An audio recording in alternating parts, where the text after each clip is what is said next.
Welcome to our community. Susie Thomas with you this morning. Very happy to welcome back to Canton, Ohio, author Kevin Miller, author of Heart of Steel, and we're going to talk homeschooling. Good morning, Kevin. Good morning, Susie. Great to talk to you this morning. And it's afternoon back there. It's morning where I'm at still. Well, we are at 9:30 in the morning is when we air. So you were absolutely correct. We are excited to talk to you, Kevin, because not often do we speak with an author who is reaching a national audience who is a hometown boy. So tell us a little bit about your beginnings here in Canton. Well, I'll tell you, I was actually born out there at Altman Hospital in Canton, Ohio. I lived on Broad Avenue near Myers Lake as a little boy. I went to kindergarten at Clarendon School. Wow. And then when I was about 6 years old, my family and I picked up and we moved to Tempe, Arizona, where I grew up and graduated high school. Yeah. Do you have any memories? But I know. Any memories? I'm sorry, go ahead. Any memories from here? I have lots of memories there. My grandparents are from there. My uncles. I have a lot of relatives back there, and I went to visit Ohio quite often. I mean, we went back there quite a bit, spent a lot of time during the summers and stuff. I still have nightmares from the Laughing Lady at Myers Lake, if anyone's old enough to remember that. Same here, in the same boat. Recently, the Canton Museum, the McKinley Museum, did a nostalgic look back at Myers Lake, and there she was, and it still gave me the creeps as much as it did when I was a little girl. What a horrifying thing. Why would they do that as something supposed to be fun? I'm still terrified by that lady. Totally. Well, you've done some other things since. Let's talk a little bit about Heart of Steel. Tell us a little background of it. Yeah, this is a true story about my grandfather. It's written more like a novel. It reads more like a novel than a biography. Kind of cinematic, but the story is I didn't realize my last name really isn't Miller. It's Puhalski, and my grandfather changed our name back in 1920, and we tried to figure out why. Well, we came across some newspaper articles that kind of, talked about a tragedy that occurred in our family that my grandfather took to his grave. He was the son of a farmer in Warren, Ohio, a little township called Southington. And my great-grandfather was an abusive person. He was murdered in his sleep.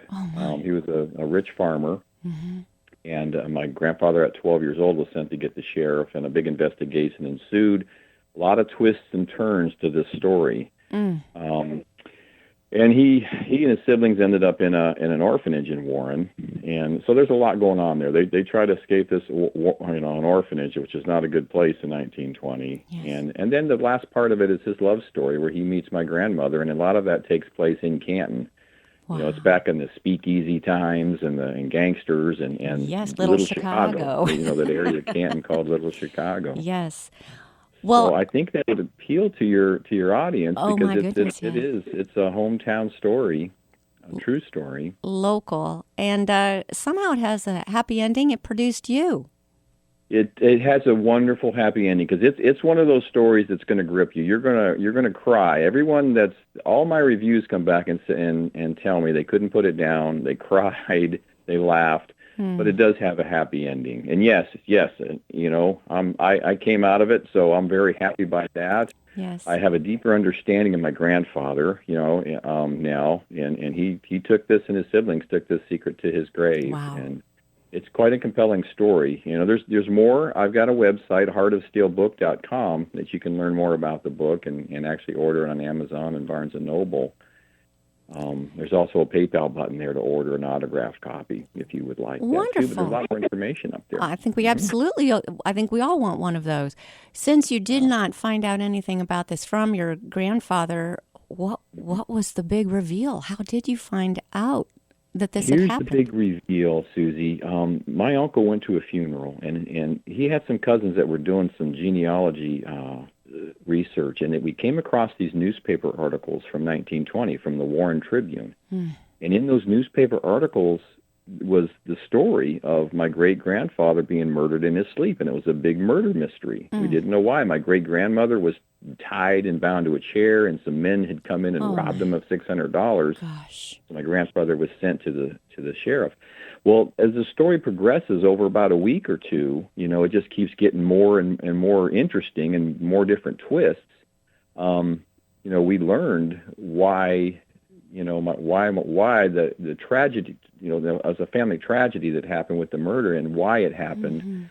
And I won't reveal too much because I want you to read the book. Right, exactly. We want to. Yeah, exactly. But anyway, we learned from that. So based on that, we're like, there's a lot of questions and why. So I kind of went on a search here, and to figure out why. Why did my grandfather, hide this all his entire life? And I did a lot of research. Went to actually visited Warren, Ohio this past September, and to do some follow-up research because I wanted to find the farm. The farm was about a 95-acre farm in Southington, and I wanted to find that property. And I matched up the description of the deed to a plat map from around that time, and it matched up perfectly. So now I know where the property is, and I'm going to go back there and visit it because I want to knock on some doors and say, hey, here's a copy of my book, Heart of Steel. Just let me walk the property. Oh, my goodness, yes. Well, there are a lot of outlets in this area that are going to want to carry it for sure because you've got something that's true crime that took place right here. I can imagine your grandfather probably didn't talk about it because I cannot imagine anything more traumatic for a child to experience than something like that. How old was he? He was 12, almost 13 when this happened. And it was traumatic. And he was an incredible guy because as I'm writing this book, I'm trying to put myself in his position, and I'm thinking, man, how would I have handled this at his age? No, that's correct. Unthinkable. My great-grandfather was an abusive person. He was a drinker and a good old boy, and there was a lot going on there. So sad. So sad. Well, tell me about your memories, though, of your grandfather. Growing up, you never knew this. This was never part of the equation. What do you remember of him? I was very close to my grandfather. He was a tough guy, but he had a great heart. He was a good man, and he was the kind of guy, Susie. He would, if you had a conversation with him, he wouldn't want to talk about himself. He would want to know how you were doing. How tell me about your day and what's going on in your life. That's just how he was, and these secrets of his childhood that we knew nothing about, never spoke of them. Never spoke of them once. He was like the pillar of our family. He's like the patriarch. Everybody, his siblings and stuff, all kind of leaned on him. His brother Frank, his younger brother, my Uncle Frank, he said when my grandfather passed away, he says, I just don't want to live anymore because Stanley's gone. It's just they just relied on him so much, and he was just that kind of a person. It had to be. I know a lot of folks, as they're doing the DNA samples and everything, are finding out some things about their family that are jaw-dropping. This is one of those. What was the reaction of yourself and other family members as you, what? We have this in our background? Yes. Yeah, we were stunned. We were shocked. It really was because it was like an identity crisis for us. We're like, wait a minute, our name's not Miller. It's Puhalski. I had to find out how to properly pronounce Puhalski because I was pronouncing it Puchalski and Puchalski, but it's Puchalski. The C is silent. I learned from a Polish community. Wow. So it's like, wow, and my wife's like, if your name was Puhalski, I says, I don't know. It's Annette Puhalski. I don't know if I'd have married you. She was joking. So thank goodness you changed it to Miller.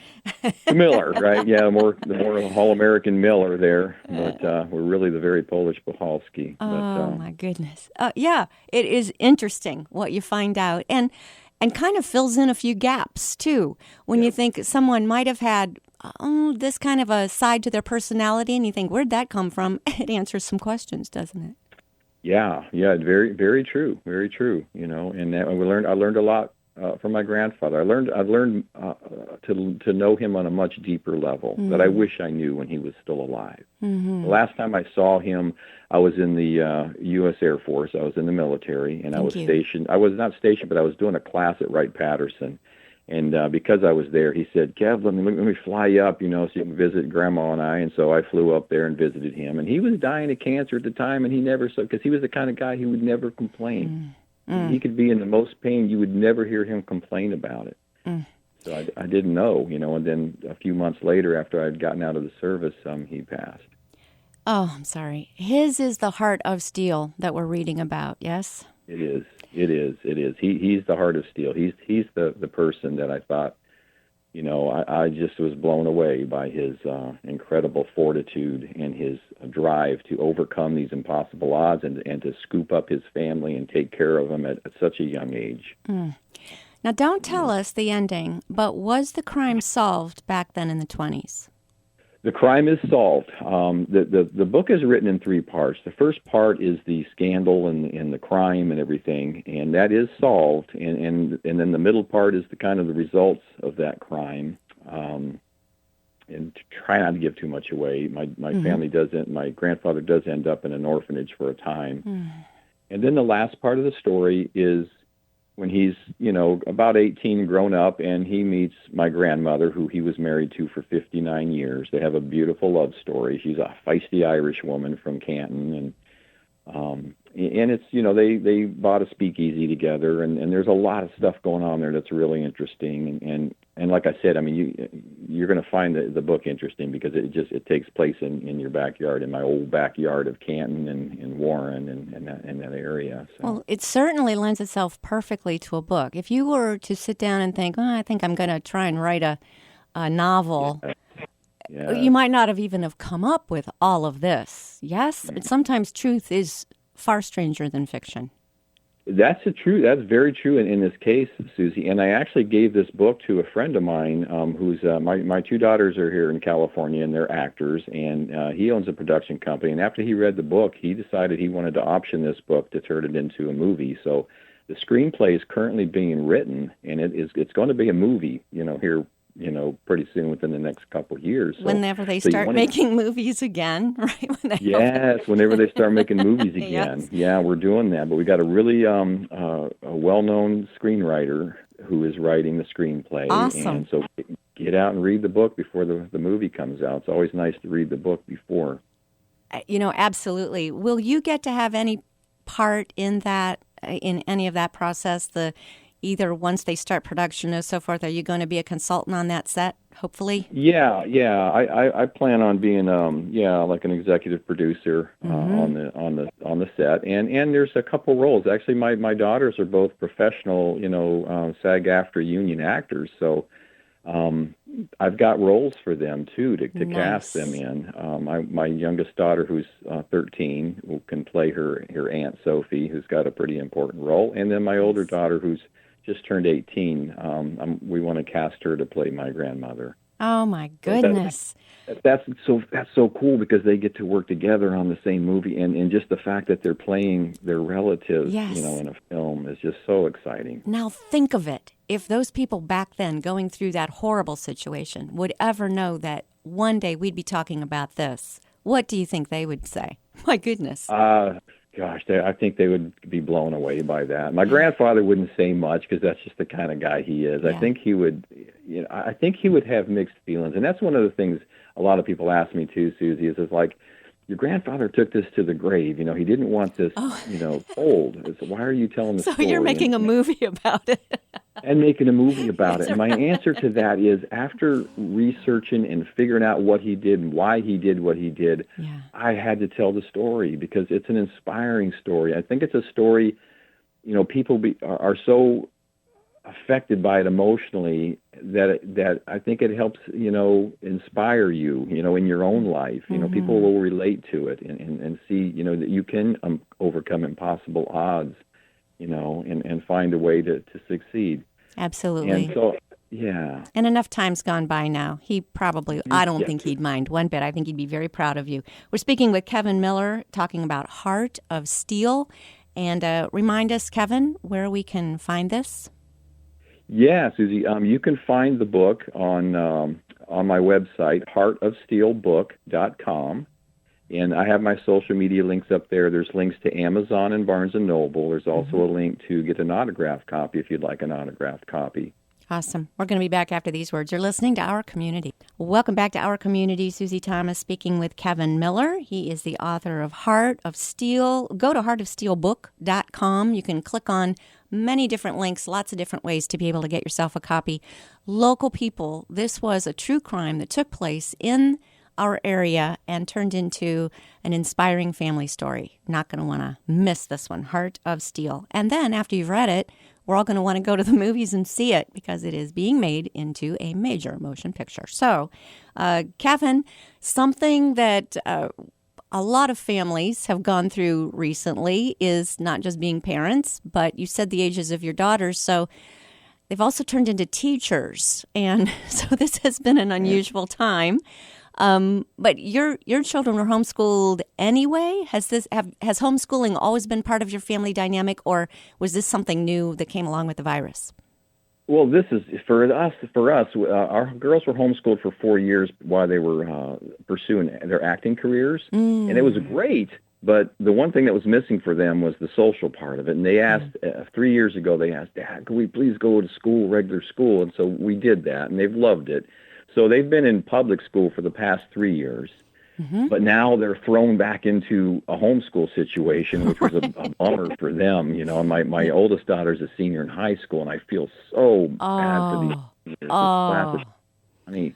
They're going to be known as the class of Corona, the class that didn't walk, and my heart just breaks for her and for all the seniors, you know, that are going through this. Yeah. But we were thrown back into the homeschool environment, and I think a lot of the schools weren't ready for this because the teachers who are teaching in public schools really don't know how to do a program of homeschooling, of online schooling, and they're scrambling to kind of figure it out.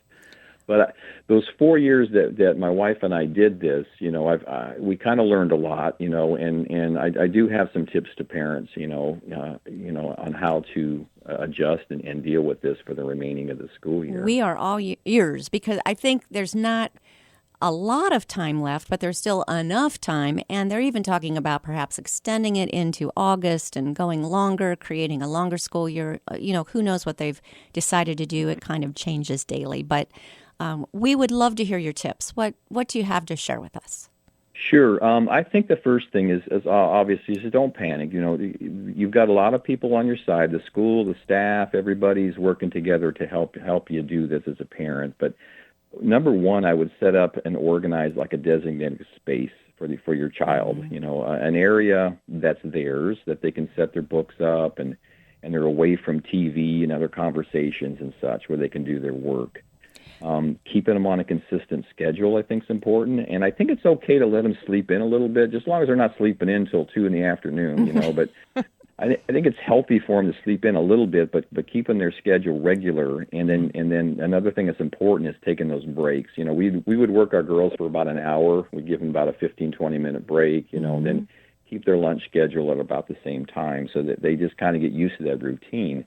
And then having them partake in setting up their schedule and you know, their work and stuff, it helps them kind of buy into that because you're going to be involved with them quite a bit as kind of a learning coach. You know, you're going to have to, because you can't, one thing we can't do with our kids is leave them to figure this out themselves. We kind of got to be involved with them. You know, I know we have working parents and such too, and it's difficult to do, so you're going to spend a lot of time doing that as well. But just staying involved and communicating with the school and the teachers is important so that you know what assignments your children are being given and the instructions, and you can just kind of help them and support them in this. Yes. You can do a lot of stuff to make things fun as well. You know, for like history, you know, if you learn something from a certain era in time or a different country, you know, you can have the kids make a dessert or something from that era, you know, just as something kind of fun to do. Yeah. I think what hit a lot of parents square in the eyes is, my goodness, calculus. I didn't understand calculus when I was in high school. How am I supposed to be teaching calculus? I heard one person say, sometimes I just talk gibberish and say that it's Latin. Oh. You know? Exactly. That was someone on television. But how on earth is a parent who is not trained in education supposed to turn into an educator?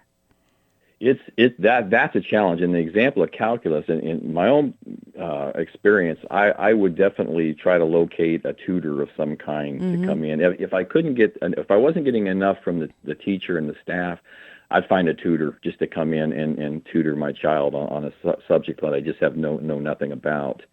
I can tell you one thing, Susie. One thing I learned in those 4 years of homeschool, I learned so much, and I relearned so much stuff that I forgot I knew about history, and so I was kind of getting into it. My wife and I both where it's like, hey, let's do your sociology or your social studies, and I'd sit down and read with them and go through it with them, and it was kind of entertaining for me because I'm relearning stuff and learning stuff that how did I miss this in school? Yes. The first time around. Well, and you never learn something as well as when you're teaching it.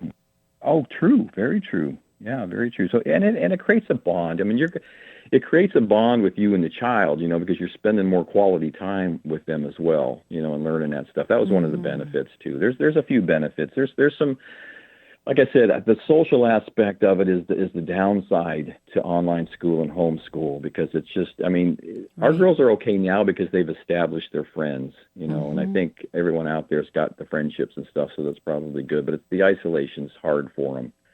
The isolation's hard for everyone. I think if this were going to happen, it at least happened at the right time in history because technology-wise, we've got ways to connect. That very good point. Would not have happened, oh my goodness, years ago. That would have been, I think of people living alone. No, that will play with your head. So this is, when I see, how nice that our churches were reaching out to us in lots of different creative ways. And, you just, you felt cared for. We have felt cared for. I mean, it's not quite over. It's just let up a little bit. And yeah, this has been a very unique time. I love that you're saying don't panic because it probably was the first thing across everyone's mind. Like, how do we do this? How do we do this? How are we supposed to do this? But with everyone going through it together, there have been ways, and we're all kind of figuring it out together, don't you think? Right. Absolutely. Everyone's been really good. The staff, the school staff, the teachers, and scrambling and really trying to put this stuff together and figure it out. And like you say, the Zoom, all the technical stuff we have. Yes. My youngest daughter goes to her church on Wednesday nights with all her youth group and stuff, and she was so bummed. It's like, oh, we can't go to church, but they set up a Zoom, for that, for that as well, so she gets to attend her youth class as well. Yeah, 2 months ago, I maybe had heard of Zoom 2 months ago. Then it became a daily or 2 or 3 times daily thing. It was like, my goodness. Now we all know Zoom. We all know Zoom. We wish we had stock in Zoom back from whenever. Exactly. Oh, my goodness. Yes, exactly. Do you find that there have been some benefits from this, Kevin? You mentioned the rest, the ability to rest. They can sleep in a little bit. Kids don't have to be up at 5 a.m. and on a bus by 6. They can, and at a time in their lives when they probably need as much sleep as when they were babies, they're able to do that and maybe take an afternoon nap. There just seems to be some things being injected into our rhythm, our daily rhythm, that almost seems beneficial. What's your take on that? Yeah, no, I totally agree with that, Susie. I think that's a huge benefit, is the fact that they can sleep in a little bit and then they can take naps. And the fact that I think as families we're bonding, we're finding each other again, which is a good thing, because it gives us more time to just be together, watch movies together, do games together, talk together, read the Bible together, do those things that pull a family together. I think that's one of the God has a way of taking a tough situation and growing roses out of it, and that's to me, that's some of the roses that are coming out of it is the bonding and the reconnecting with our children and our family members, during this tough time. And how many more people might be willing to join in on a youth group Zoom that might not be willing to walk into a church just yet? Right. The opportunities are amazing to be able to be sharing. It gives them a chance to see, it gives them a chance to see what's going on with the youth group, and then it's like, I like that, I kind of want to go and they'll already know people. So absolutely, that's a great idea. Well, it just seems to me that your daughters must have some wonderful memories of those 4 years. What do they say about that time as they were pursuing acting? They Because that's a busy, busy schedule. Yeah, they do. I mean, they learned. I mean, the online. It was actually an online school, and they learned so much. They were so far ahead. They were probably a good 2 years ahead when they joined public school. Wow. So it was an adjustment for them. They learned to be self-reliant. You know, they learned to do their own homework, to write in the APA format. I mean, and they were shocked when some of their friends is like, okay, Dad, my friend's not doing good in this class, but she never does her homework, and that was foreign to them, and it's funny. But I mean, they love being in school. They don't want to go back to online school. They love being there. But here's a good thing for parents if you want to entertain yourself. Assign your child in English an assignment to have them talk about homeschool and you as a learning coach. Let them vent or whatever they want to do, but some of them are pretty comical. I've read a few kids where they're like, okay, this is let me describe my homeschool. Here's my life in homeschool. Yes. Well, Mother's Day was here's different. My parents as a teacher, and Mother's Day this year was almost like Teacher Appreciation Day at the same time. It was right. I love that learning coach idea. Well, not many people in these parts have children who are also pursuing acting careers, but you could probably give some great advice to how do we encourage our children to follow their dreams. All people are parents of children who have dreams. Where is the parents' coaching role there? You know what? Because I'm a big advocate on that, Susie. I mean, a child. We only have one shot at this. And if a child has a dream like this, as a parent, you kind of just need to do. My first step is to figure out, well, how do I do this? What are the steps? If I want to be an actor or a writer, or an artist, what are the steps? What's required? And then just kind of sit down and figure those steps out, and then just start doing the steps one at a time.